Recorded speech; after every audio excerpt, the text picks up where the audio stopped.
Willkommen zurück, mein Name ist Sascha. Heute haben wir eine kleine Liste von 13 Dingen, die helfen können, Fett zu verbrennen ohne anstrengende Workouts. Wenn wir in diesem Video von Energie sprechen, ist damit chemische Energie gemeint, die von Menschen verarbeitet werden kann.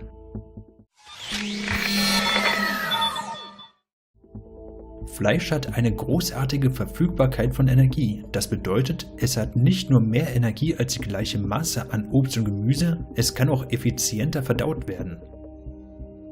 Es ist nicht nötig, lange Radtouren zu unternehmen.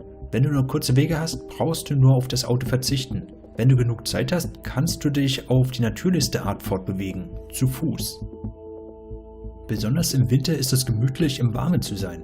Du kannst jedoch auch die Kälte nutzen. Dein Körper braucht viel Energie, um dich warm zu halten. Wenn du also raus in die Kälte gehst oder täglich mehrere Minuten kalt duschst, kann es helfen, Fett zu verbrennen. Nebenbei erwähnt, kann die Kälte dein Fett dazu anregen, Mitochondrien zu bilden. Dadurch wird das Fett braun. Das braune Fett produziert auch wieder Wärme.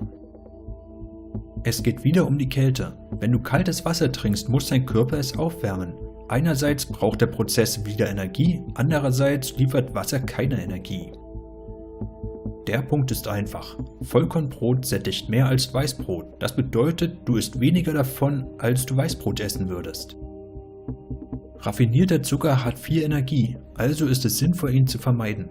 Das bedeutet auch Traubenzucker.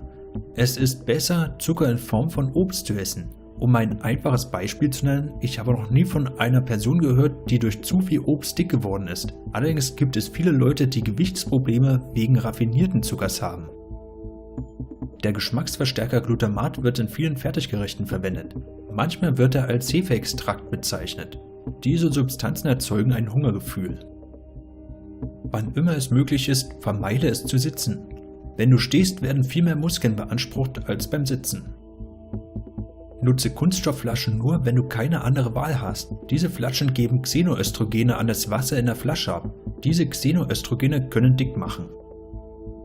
Wenn du genug Wasser trinkst, fühlst du dich viel fitter und weniger hungrig. Wenn du etwa einen halben Liter Wasser auf leeren Magen trinkst, kann das deinen Energieumsatz um 30% erhöhen.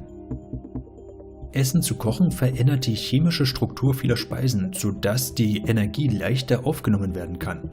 Ein Experiment an Ratten hat gezeigt, dass Ratten, die gekochte Süßkartoffeln aßen, dick wurden, während die rohe bekamen, schlank blieben.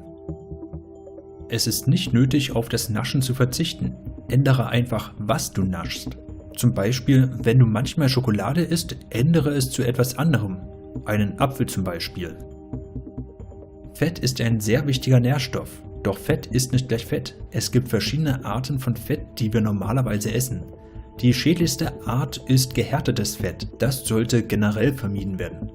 Eine Art, die wir brauchen, sind gesättigte Fette. Allerdings essen wir so viel davon, dass wir den Konsum dieser Fette reduzieren sollten. Dieses Fett macht wirklich Fett. Die wichtigen Arten, die wir mehr essen sollten, sind ungesättigte Fette. Hier sprechen wir nur über die Omega-3 und Omega-6 Fettsäuren, da das Thema mehrere Videos wert wäre. Um es kurz zu halten, sagen wir, dass das Verhältnis 2:1 bis 5:1 sein sollte. Das bedeutet, wir sollten 2 Einheiten Omega-6 essen, während wir eine Einheit Omega-3 essen. Unsere modernen Lebensmittel haben ein Verhältnis von 15:1, was langfristig ein schädliches Verhältnis ist. Also verzichte nicht auf Fett, sondern achte darauf, welche Arten von Fett du isst.